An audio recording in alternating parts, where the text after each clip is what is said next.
Hello and welcome to the Swing Smarter Hitting Training Podcast. I'm your host, Joey Myers from hittingperformancelab.com. And I have the pleasure today to, we've never met. We've met over email and things like that. But I feel like it's just like baseball, brothers in baseball, brothers in softball. So I have Nate Headley with me on the call. So first I want to welcome you to the show, Nate. Joey, pleasure being here, man. It's been a long time coming, man. I pleasure to finally get to talk to you face to face and put a voice with it, man. Exactly. Yeah. And we've been connected for such a long time. And I know I got to put it out there, but Nate holds his own. He's a brother of Chase Headley. Those of you know Chase Headley. And we were just talking before we started the recording that Nate got to go all over the country really with Nate playing in ballparks and things like that. We were talking about Petco and San Diego and New York and some of these cool ballparks. But this call, I got to mention that. But Nate is big into the hitting side. So Nate, just give everybody an idea of what you're doing. Because I think you have a facility or a few facilities, you coach teams, stuff like that. Give people a sense of what you're into. Yeah. So little bit of a different story. I went to a JUCO in Kansas, Colby, and my very first day of classes there, I had 5 roommates arrested on 8 felony counts of theft. Believe it or not. So I woke up to my first morning of college with the cops knocking on our door at like 5 o'clock in the morning. So, wow. Long story short, I decided Colby wasn't the place for me to be, but I really wanted to stay in the industry. So I actually finished my undergraduate at Colorado State in accounting, got my master's at Tennessee in sports management, started running a facility here in 2005. And then I was hired by the University of Tennessee. I coached at the Tennessee from 2007 through 2011. They ended up firing our head coach, and I decided it was in my best interest to move on and do something more in the independent world, so I wasn't having to worry about losing my job at any point in time. So awesome opportunity, man. I mean, I absolutely love coaching the SEC. It was, the competition level there is unlike any conference in the country. So once I got done coaching there, I bought a facility here in town, and now I've been running that since 2011. We've had upwards of 30 teams with multiple facilities in Knoxville. Kind of got a little bit tired of the dealing with teams and parents, where it just got a little bit more than it took me away from what I care about most, and that's developing hitters. And then after I guess 5 or 6 years of having that many teams, the facility, I decided to tone that back, and I just have one facility now.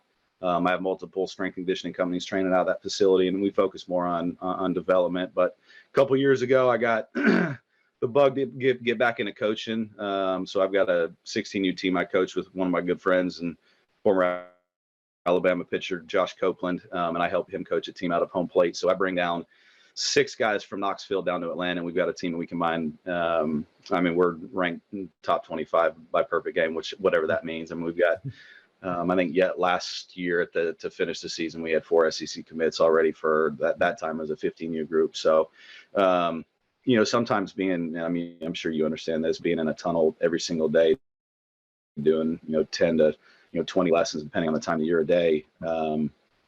You want to see the product on the field too. So it was a pretty good opportunity for me to bring a high level group of guys down there and being able to coach with, honestly, one of the best on field coaches I've ever coached with Cope. And it's sometimes if you don't see the product on the field, all you are stuck in there working on swings, man. It gets, anytime you do something constantly nonstop, man, it doesn't matter what you're doing, man, it can wear you out. So I missed that, and I was excited to get back on the field too. I love that. Yeah. And congrats on everything. I mean, what I like about you is that we not only have the academy side that, for those academy owners out there, I'm sure there's some that are starting up, and then there's some that are maybe in the mid ages of that, and then there's some that have been in it for decades, right? But you also have not only the academy side, but you have the team coaching side too, and the other side that you really love that you talk about is being in the cage, right? Grinding out in the cage and being a developer of athletes, right? So you mentioned strength conditioning, you mentioned, obviously the hitting side and stuff like that. So there's a lot of different avenues we can go with this. So I think we'll just let it flow, and we'll hit one. We may not be able to cover all three of those. So I always say there are those team coaches, there are the instructors, and then there are the parents that are, maybe coaching teams. So there's those three types of, we call them avatars, So let's start on the academy side. So since your academy, I'd love to mention it. So are you guys, I'm looking at your, I don't know. It's RBI baseball. RBI baseball. Yeah. We're in Knoxville, Tennessee. You got Headfirst Athletics. Is that's a company, and then RBI is RBI HFA. Yeah. It's one of the teams I coach out of. One of the younger groups I coach was called Headfirst Athletics, so that's kind of where that came from. So, and we have Red Stitch 108 is one of our groups. What we try to do with our facility is we can brand them based off of our specific name in our facility, or if we have teams that want to come in and use us, we kind of look at ourselves as the mothership. And if we have a team that wants to come in and build new uniforms, new scheme, we try not to limit guys from that, because I think that's part of the enjoyment for a lot of these coaches and players and teams, is to kind of build their own brand and let us help with it. I love that. So what do you see as, so from the academy owner hat, putting that hat on, what do you see as like the top two mistakes that academy owners make? I'm sure you've talked with others, you've seen stuff. If I only get two, man, that's tough. Okay, if you got more than that, let me hit on some of the ones I feel like, and you always learn, man. And I think it's an ever evolving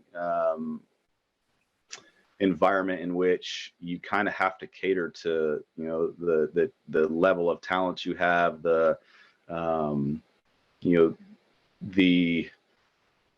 what is needed in your market, and that's changed over the period of time that I've owned my facility, man. Like I said, we had up to 30 teams at one point in time, and we've got 5 or 6 facilities in this area. And for us, it was more about trying to put a quality product on the field of competitive teams as much as possible, but also providing an atmosphere in which we have some rec ball players that want to get better and move on and play at a higher level, and trying to provide some opportunities for our AA players, AAA players, and not leave anyone out, man. I mean, and what I've come to learn is if you try to please everyone in this industry, you're going to fail. And doing it the right way and trying to stay within the realm of what your integrity is and what you're trying to build with an organization is important as anything, man. There's a lot of organization around our area in the Chattanooga and Atlanta area that have almost grown so quickly that the product is getting watered down a little bit, without naming names of certain organizations. It's we train players from literally 100 different organizations, and we constantly hear nightmares of hey, well, I signed up to play for this team, and they've been really competitive in the past. And then when I got there, there were 4 guys that could play, and the rest didn't belong on the field. So, making sure that we stayed within the realm of being able to have enough contact with our players and coaches to make sure that, it's not about winning as much as it is about making sure they continue to develop. Because when it comes to an 8U, 10U, 11U, 12U kid, man, like, no one's going to remember what you did at 12U, right. so they don't care. Like, I don't remember what I did at 12U. And keeping your eyes on the ultimate goal of allowing these kids to play at the next level, and hopefully, help pay for college, and who knows after that. So, I think the biggest mistakes we've made over the years is just trying to do too much too fast, reaching out, and we opened multiple facilities, and not that didn't work. It was so hard for me individually as an owner of the facility to make sure I was staying connected with all of our players and parents as much as possible, on top of being in the tunnel doing 60 to 100 lessons a week individually. So, and it's been, for me, it's almost, and I know you said earlier that you do a lot of group stuff with your guys, and I would love to do that, at our facility, but I've been doing individuals for so long. It's just so weird for people to, they don't want to give that up. I don't want to give it up. And it's like, man, well, I've only got so much room on my book. And ultimately, I think, my thought process these days is more like, how do I help coaches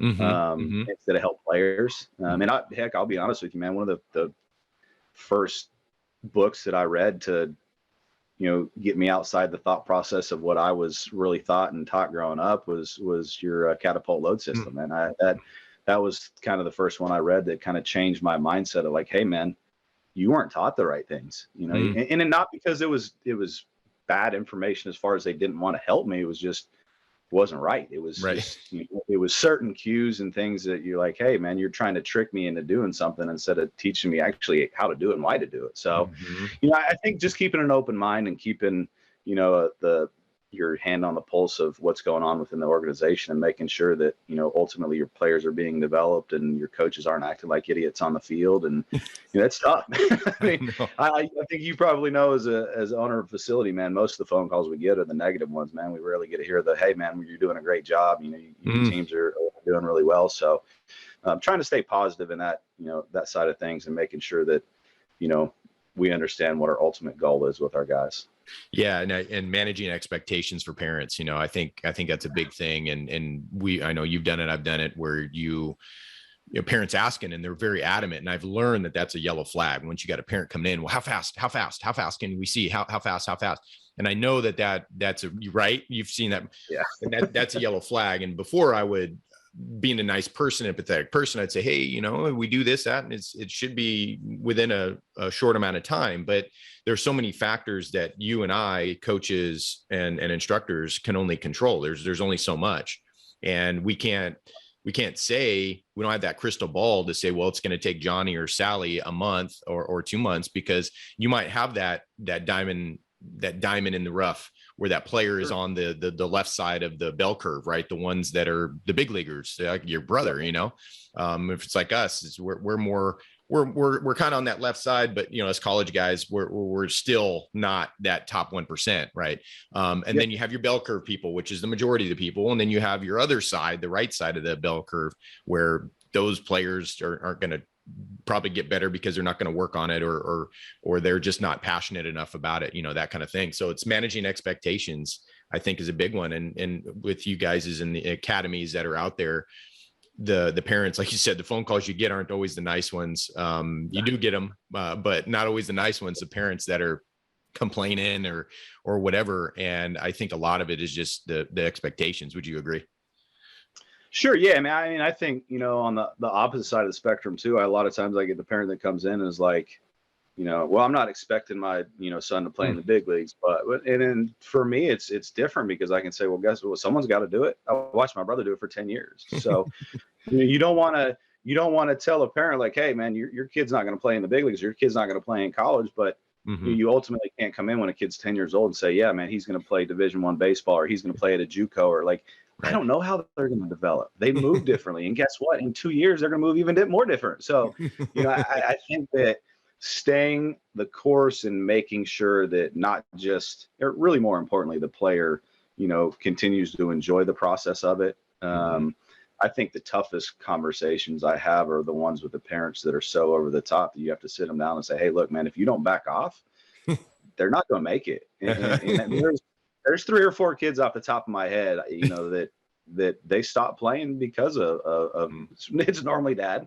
There's not as many psycho moms out there in this realm, as far as the football side of it goes. I do a lot of softball as well too, so you get plenty of that there too. But yeah, man, I think it's a matter of making sure that they stay focused on what is ultimately, developing them, but still allowing them to enjoy the process of getting better and we play the game of baseball. We don't work the game of baseball. You and I work the game of baseball, but right.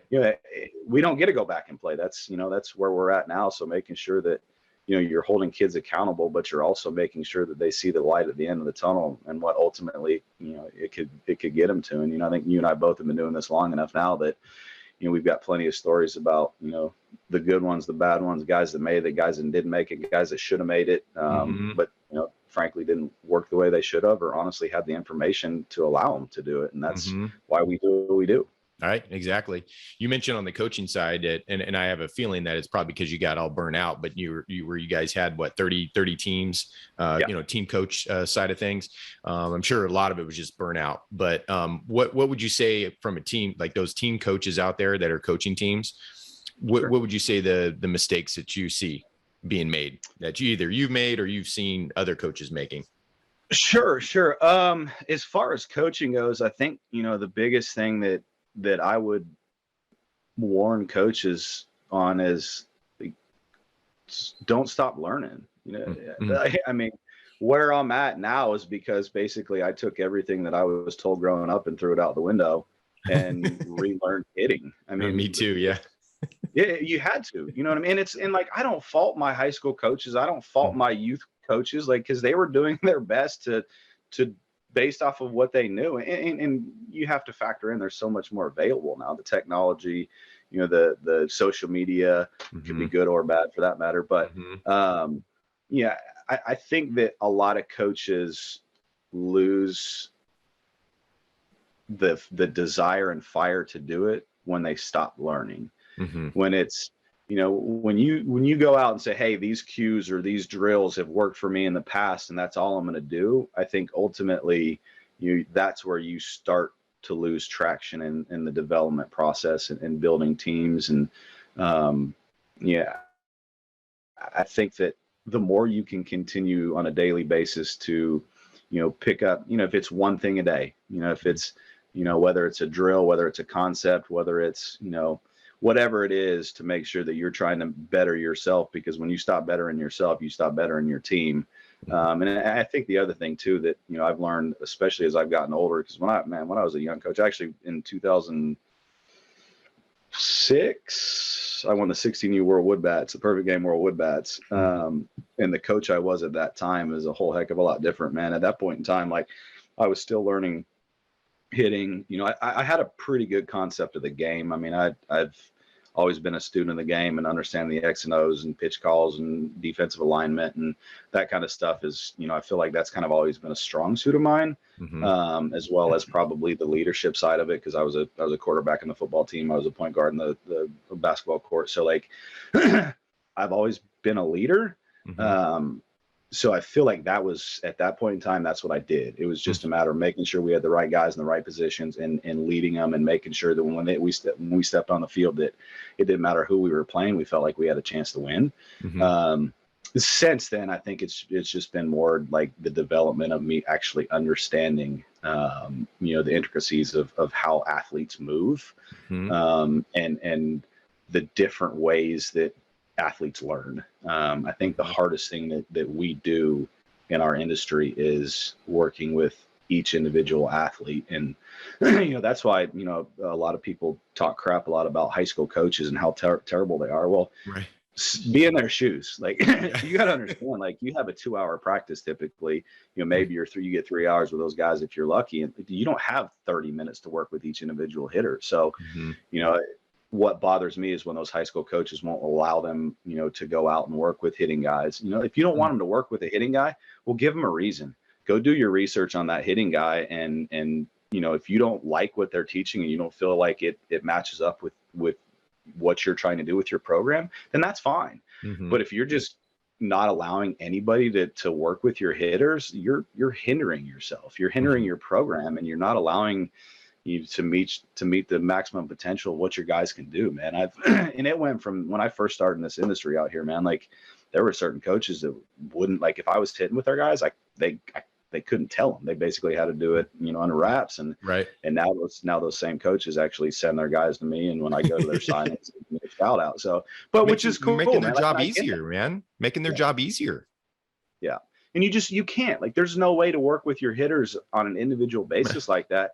Especially, and they sure as heck don't get paid enough money to do it for that matter as well. So, I think that just, don't be stubborn, keep an open mind and understand that every athlete learns differently, moves differently, are motivated differently. Some dudes need a kick in the butt, some dudes need a pat in the butt. And if you try to coach every single player the same way, you're not going to be successful, man. I mean, and that's one of the things I learned coaching in the SEC. Like, they say that you learn just as much about what you wouldn't do working for a head coach as you would do. And that's not a knock. I mean, it's just like, hey, I'm in a situation where, like, the players are going to talk to me different than my head coach. So, I was a little bit younger. They felt like they could communicate with me a little bit better, connect with me a little bit better, and kind of getting a feel for the environment that you create, a comfortable environment in which players feel like they can communicate. They feel like they can open up to you about certain things,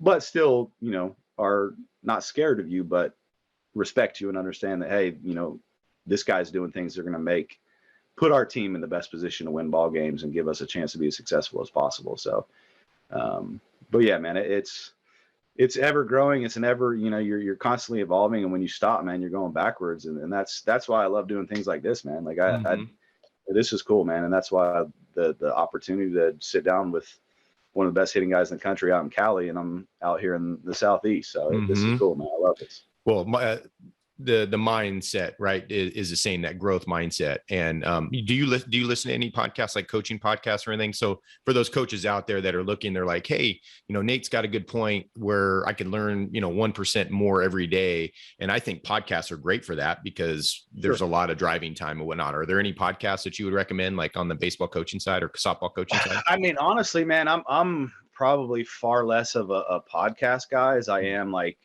I dig into social media, man. Like the certain hitting guys that I truly like to follow. And so going to that was another question I had. So, you and I on this whole journey we've seen, and like the social media blown up. There's so many options. There's so many coaches out now with social media stuff.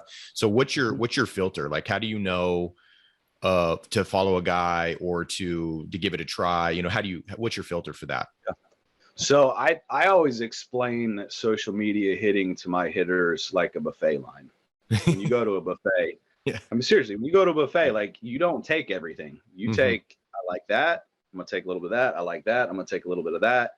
I'm not really a fan of that. So with your swing, you have to find out what keeps your swing healthy. So like, there's certain hitting guys out there, without naming names, that like some of their stuff, like, I don't like, or I don't like the way they act or the way they, act on social media. Yeah. But that doesn't mean they suck. That doesn't mean they're not a good hitting guy. Like, bottom line is, like, once you truly understand how you move and what keeps you healthy and keeps your swing healthy, then you can go through and sift through things that you're like, yeah, man, I like that. I'm going to keep that drill. And I tell my hitters all the time, I make them keep a notebook. Like, hey, what did you learn today? What were what was the one cue or two cues or drills that you really felt like clicked for you today? And write those down and keep them in a category to where, all right, hey, when you struggle with, oppo path, or you struggle with staying in the ground, maintaining posture, whatever it is, like, keep those categorized so you can go through and basically, have your own notebook to say, hey, man, this is what I'm struggling. This is what's worked with me in the past. So I think keeping an open mind of like, hey, just because the guy has one or two drills that you don't like, guess what? He probably didn't make up that drill. That's probably a drill that he picked up or did something to alter it a little bit to make it a little bit more his own. But just because he has a couple drills or concepts that you don't really like, that doesn't mean they're bad. You know what I mean? And in finding someone that uses terminology that clicks with you, you know what I'm saying? Like, it's if you throw out, a couple things that you dislike and all the rest of that information is helpful for you, that's a good follow, man. There's, just because you don't like a concept or a drill doesn't mean they're a bad hitting guy. It's about understanding you first. Like, hold yourself accountable. Right. Once you do that, like, I tell hitters, as far as like when they go to the plate, the most important thing you can do is know what you're good at. Period. Like, if you know what you're good at and what you suck at, you can go in and build a battle plan based off of, hey, man, early in the count, I know what I'm attacking, because later in the count, I'm probably going to get the stuff I'm not very good at. Yeah. So making sure that you go in with a battle plan of understanding not just what you're good at, but more importantly, what you're not good at, you're going to have a lot better at bats. You're going to have a lot more quality at bats, and you're going to do a lot more damage on the field. And you're going to help your team out a whole heck of a lot more that way. Yeah. I love that when you're saying that there's some guys out there, personality wise, are just a-holes, but what I've learned is, even, you and I think we're about the same age. I'm 41. I'm 40. I turned 41 in February. Yep. Oh, okay. All right, cool. Yeah. So we kind of grew up in the same generation, baseball generation, where it was swing down, and things like that, down and through stuff. Right. And I remember I think, again, I don't blame my high school coaches, my college coaches, any of that, because they didn't know what they didn't know, type of thing. Right. And I think I felt hurt to finally realize, going through all the catapult loading system stuff, I felt hurt that this stuff was out there, but I wasn't exposed to it. And that's why I think I was like, yeah, the swing down stuff sucks. Barrel above the hand sucks. Get on top of the ball sucks. And I did that for like a couple of years. You probably remember, we were so down on the ground balls, for a couple of years. We're just, ground balls suck and blah, blah, blah. And I understand where those people that are still there are coming from. But what I found was that those swing down cues, they do work. So you talk about these hitting coaches that maybe are an a-hole, but their stuff works, but it only works probably in certain scenarios. So there's some out there that are really deep barrels, right? Deep barrels, pivoted in the zone early. And I was like, I tried that with my hitters for a year or 2 years. And again, what I found is that there was a lot of popping up going on. There was a lot of swing and missing. There was a lot of having a hard time get to the fastball up in the zone. But now, see, we use that framework for middle away and middle down pitches. It's a perfect framework for that. And it did really well in the early 2000s when the pitchers were down in the zone a lot, even at the major league level. And then you start getting these hitters that are deep barrels. They're attacking that ball down and they're smashing it. But then when the pitcher started to move up in the zone, that barrel path really wasn't very good. So then we switch over to the swing down side. The swing down works for middle in, middle up, right? So it's like whatever it is that you're seeing is out there, it works, but you have to use discernment and critical thinking to figure out, okay, maybe it doesn't work as a blanket statement, which really nothing really works as a blanket statement, right? You have to find out where those little nuances are, where it does work. Yeah, absolutely, man. I'll tell you, and it's a little bit different for me, like I said, because I had to delve into the softball world. Yeah. Because my daughter, I started coaching her 14U. I feel like it's the worst thing I've ever did, and I would never do it again because it was miserable. Because it didn't matter how good she was, it was never good enough. So I will say one thing for parents out there: try not to coach your kids if you don't have to. But there are situations, at least at the teenage years, right? At least at the teenage years. Yeah. I mean, and it was a matter of if I didn't do it, she wasn't going to get quality coaching. And I will say that, for the most part, softball is like 5 years behind baseball, and just like baseball is 5 years behind golf. Yeah, right. It's true. So, but the whole swing down thought process and where a lot of that kind of changed for me was the difference in baseball and softball. Baseball, when you get to 2 strikes, especially at the amateur level, like you're protecting off the plate away, you're protecting off speed, where softball, like, you're protecting against the rise ball a lot of the times. So which is, elevated forcing basically on the baseball side. So, when I started to see my high level hitters struggle with covering the rise ball is when the thought process had to go like, hey, look, there's certain pitches that you do have to think swing down on. And it just depends on the hitter too. I mean, it depends on the competition level you're playing. And, I think that anytime you try to pack yourself into, one frame of thought work as far as swing up, swing down, swing level, whatever it is, like then you start to lose the view of the grand scheme of like, just hit, man, like what you think and what you do and produce, whether you produce on the field or not, like that's all that matters. Your coach is going to have the power of the pen. And if you're producing, the only question they're going to have is where am I putting you in the order? So stop worrying about like swing down, swing up, swing flat, and start worrying about like, what does this situation dictate my thought process to be? And I think a lot of that too is, you build off of that in a situation where, we always talk to our hitters about, the first 2 strikes are for you and the last one's for the team, and making sure that you go up there with the mindset of like, hey, I'm going to do damage here. And that's not just to say we're trying to hit a backside ground ball with 2 strikes, because bottom line is, a lot of times that's going to be an out, especially the older you get, that is an out because that play is being made. And it's okay to do damage with 2 strikes, but completely understanding the situation. And I think the biggest mistake that I see from amateur hitters is they don't take in the information that's available. You see, like I can't stand it when softball players are singing and dancing in the dugout and playing drums on a bucket. Like, how are you engaged in the game if you're worried about the next dance or lyric that's coming in your song? Like, so I didn't like my team. Like my girls probably hated playing for me because I didn't let them sing and dance and play the drums on a bucket. But we won games we shouldn't have won. We really did. Like every time we stepped on the field, we felt like, hey, we had a 3-run lead based off of, we're going to make sure our girls are engaged in this game and at least prepared for the situation, and on, both sides, baseball and softball, like there's so much information available if you're just paying attention to the game. If you're just paying attention to, how they're attacking hitters in front of you, we force all of our guys to get out of the dugout, out onto the field when they've got a guy getting loose. And sometimes our dudes get kicked back in the dugout, which is okay, but you can still get your timing and tempo. It's not about swinging. It's about preparation of when you're getting up off the ground, not about when you're getting down. It's getting it up on time. So, I think that teaching hitters what to look for and how to, it's like when you go into a test, like if you have all the information available, if a teacher gives you, a test prep sheet that says, hey, this is all the information that's gonna be on the test, you have no excuse to fail.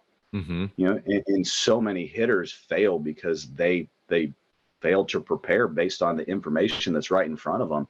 And I feel like, getting back on the field, that was what fired me back up to get coaching on the field again, was like teaching these guys what to look for. Like one cool story, like, so when Chase was with the Yankees and ARod was there, he started joking around. He was like, oh yeah, Al. I'm like, who's Al?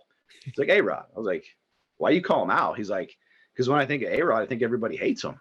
He's like, he's one of the best teammates I've ever had. He's like, so I just call him Al because that's how I look at him. And he said, look, I learned so much from him, not about just hitting, but like if he saw a pitcher face 3 hitters, he typically at that point in time saw enough information or had enough information to tell you exactly what pitch was coming in certain situations. Wow. And those guys that play at that level and did it as long as, he did at that high of a level, like those guys don't just do it because they're physically gifted. They do it because they take in that information and they prepare themselves for the test. So when they step, not in the box, but when they step on deck, that prep is already done. And I feel like that's so invaluable that, so many amateur hitters miss that. I agree. That's huge. The pattern recognition, right? And if it's one thing that just the whole political environment, everything in the last couple of years that I've learned is that there are people that lack discernment and critical thinking, and there are people that have discernment and critical thinking. And over the I don't know if it's a coincidence that we started with my hitters these last couple of years working on what we call hitting strategies. And it's everything you're talking about. It's the pattern recognition. We have 6 different ones. So we have adjusting verticals. We call them verticals instead of launch angles, so the coaches that don't like the word launch angle, right? So we're adjusting the line drive side of it. So the ground ball, line drive, fly ball ratios, right? The adjusting horizontals, which is just a line to line. I got that from ARod, where he's talking about, the pull in versus he says it line to line. So we're adjusting that side of it, which is barrel path basically. So the middle up, middle in, swinging down, that's kind of the group of cues that we use, not only that one. And then we have deep is the middle away, middle down. So that's that side of it. We do a curveball one where we're just breaking off curveballs, but they're hunting a curveball in a certain zone, right? And then the last 3 are the kind of the big ones. That's the mixed pitching. That's the random pitching. That's where they're hunting certain pitches in certain zones. So the first one of the last 3 is 0-1 strike. So we do a fast guy or a slow guy pattern. So we're looking for those patterns, right? Fast guys at least they have access to that pitch up and that pitch in versus the slower guy. Some slower guys, smart ones will use that pitch up, right? But as just a pattern in general, we have a fast guy pattern, slow guy pattern, 0-1 strike.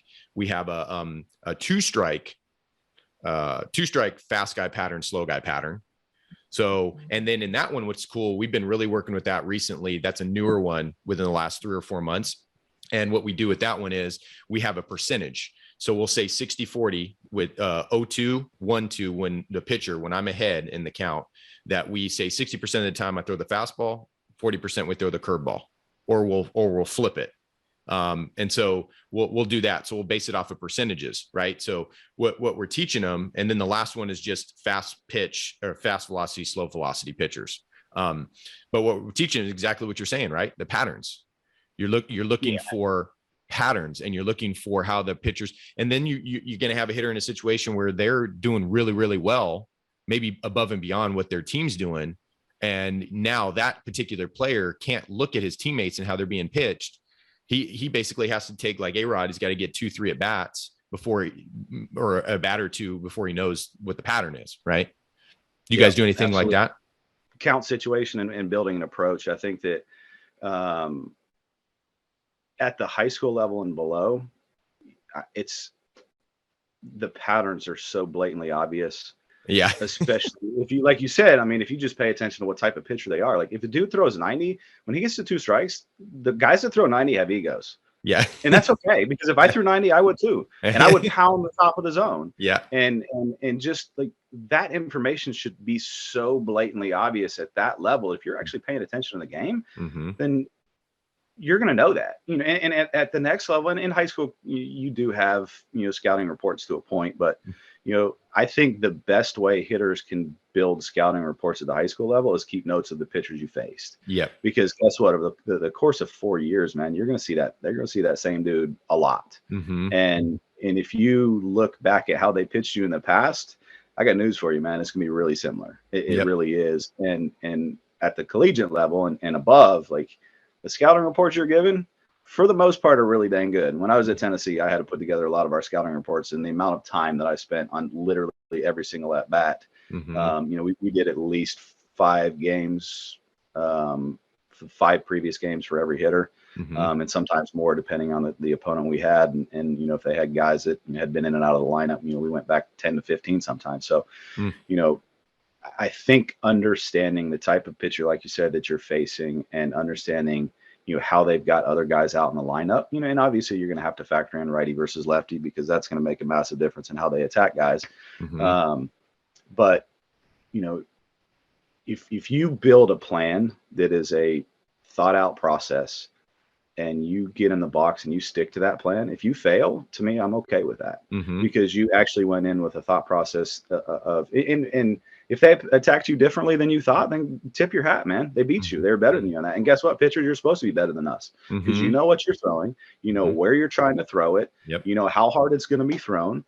And when we win, then hey, guess what? Like, we built a plan that was built to counteract what you're doing. And sometimes, I also tell guys all the time, like, your little duck snorts that fall in over the second baseman's head, or your rollovers to the 6 hole, like, be happy as hell about that, because more times than not, you hit more balls on the screws that get hit right at someone that gets caught.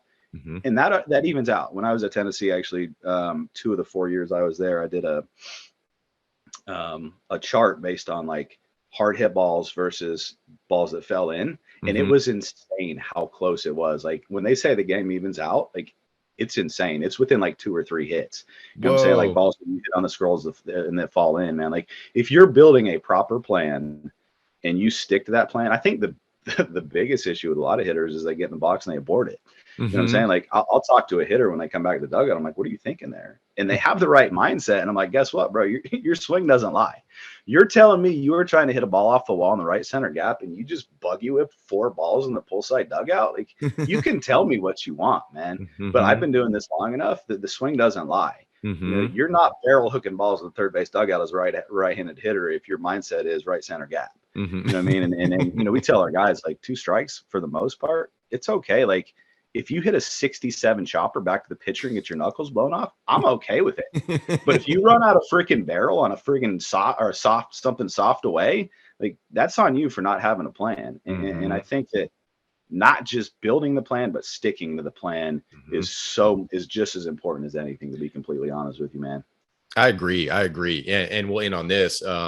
It's really, like you said it right on, put it right on the nose, right? The pitcher knows everything. They know what they're throwing, where they're throwing it, and how fast they're throwing it. And we don't. So we have to base it off of probability. Hitting is probability. I love what Perry Husband says. He says, hitting is a guess, right? And I think a guess, I probably wouldn't use the term guess, but it's probability. So you're taking hypothesis. Yeah, hypothesis. Exactly. So you're using the scientific method, right? In many aspects of hitting, we use it, but you're doing it to look for patterns and see where patterns start to shape and form. And like you said, there's, from high school on down, the patterns are pretty blatant, and you can pretty much with 80+% certainty know by just watching the pitcher warm up And if you're tracking them as well, like you're tracking your at-bats with that pitcher over 4 years in high school, I mean, you have a pretty good probability how he's going to pitch you. And then also if you hit him well, like we have an 11, 12-year-old hitter. He's been with me for a couple of years, and we started this hitting strategy stuff with him. He was over rotating a little bit on the hitting. Once we got him back where he needed to be on the mechanical side, got him pretty clean. We started working the hitting strategy stuff. This kid, he's a bigger kid, not tall, but just bigger kid. And we got him to a point with our hitting strategies to where everything was predictable. So he would go into a tournament, maybe not well known at the time, and he'd get fastballs. And then he'd turn them around and he'd hit the wall with them or whatever. And then just like clockwork, curveballs start coming. And it was to where the next tournament, where maybe he was playing similar teams, the next tournament he saw of the 4 or 5 games he played in, he saw 3 fastballs. All the rest were curveballs. And then he turns those around. And once he turns those around, then it's like, then they just throw around, they start hitting them, right? They never throw anything in the zone. So it becomes so predictable at that point. And so I tell him, I say, dude, and he has supposed to have 1 more year of Little League this next year. And I said, dude, it's not going to be fun. It's going to be so fun for you, but not fun at all for the other guys, because you probably should be playing up this next year. He was putting up video game numbers last year. I couldn't imagine what kind of numbers he's going to put up this year, but that's the predictability of everything. I mean, I think that's, kudos to what you guys are doing with him and him actually buying into the process. I think that the hardest thing that you and I and anyone in this industry do is, like, we're so limited. Like, we give you the information. Yeah. But what you do with it is on you, though. That's the hardest part about coaching. Like, we can give you all the information you need to be successful, but what you do with it is ultimately all that matters. Because the development process is not going to be there if you take that information, it goes one ear and out the other ear, or in a game situation, because you see it all the time, I'm sure too. Like, you have hitters that come in and smash in the tunnel, absolutely rake in the tunnel, but it takes a long time for that to start to transition and show up on the field because they haven't truly bought in.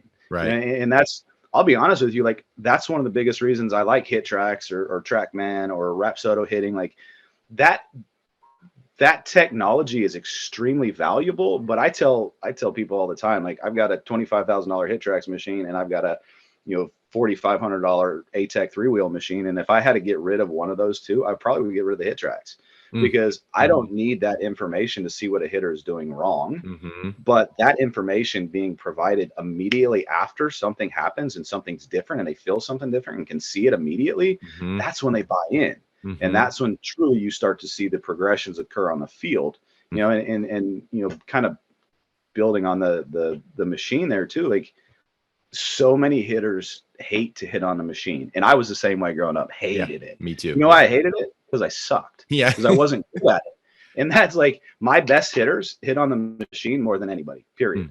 Like, and it's not a matter of setting up, BP fastballs at 75 down the middle. It's a matter of, we're going to set, 88 to 92 at the top of the zone. We're going to set, back foot sliders. Like, what do you suck at? Like, let's battle test that. I mean, and don't get me wrong, there's going to be times that, like, we're going to go in and I'm going to let a guy have a 2-0 feel good round. But, like, our job is to build hitters, not build egos. And if we're worried about, hey, every kid walking out of our tunnel feeling like, they're He-Man, like, yes, you want them to be confident, but the confidence comes from what is happening on the field. And when hitters are so worried about, building confidence in a cage and not failing in the cage, they ultimately, that transition time takes longer to show up on the field. And I think that, if hitters would learn more how to deal with failure and stop worrying about, oh man, I just swung and missed 6 times in a row. Well, I've got big leaguers. I've got pro ball guys that were first rounders that come in and swing and miss 15 or 16 out of the first 30 swings they take, because we're doing something that they're uncomfortable with. We're building something that's ultimately going to make them better on the field instead of just simply building their confidence. Right. I completely agree. And I love that. To be respectful of your time, Nate, we'll end the convo. I'm sure we'll have plenty more to talk about in future episodes. But I do want to ask you, where can people find you if they want to reach out, ask you questions? You got websites, social media, any of that? Yeah. So our website is rbihfa.com. Probably the best way to get me is on my Instagram page. It's just nheadley14. I'm also on Facebook, obviously, but I do more stuff on Instagram than anything. So feel free to always reach out to me there. We're doing a camp December 20th and 21st down at Home Plate, down in just south of Atlanta, Peachtree City. So any hitters that would like to get in the tunnel, I've got myself, I've got Casey Smith out front hitting, Cameron Ginger propel hitting, and Joey Lewis the hit lab. They're coming in, and we've got 15 coaches from around the country flying in. We've got a former big leaguer who's going back to play this year. He's a former first rounder, a player of mine I had for years. I was in his wedding. I feel old. He's got 2 kids, and he was actually going to open a facility in Murfreesboro, and got a few phone calls. Guys want him to come back and play. So he's like, man, I just want to come work the camp to get the information. So it's gonna be cool. So we're fired up about that. And anybody would like to get in the tunnel with us, man, we'd love to see him down there. Love it. I love it. Well, hey, thank you for your time, and stay on here while I turn the recording off. But thanks for your time, brother. Hey, my pleasure, man. Joey, thanks for having me.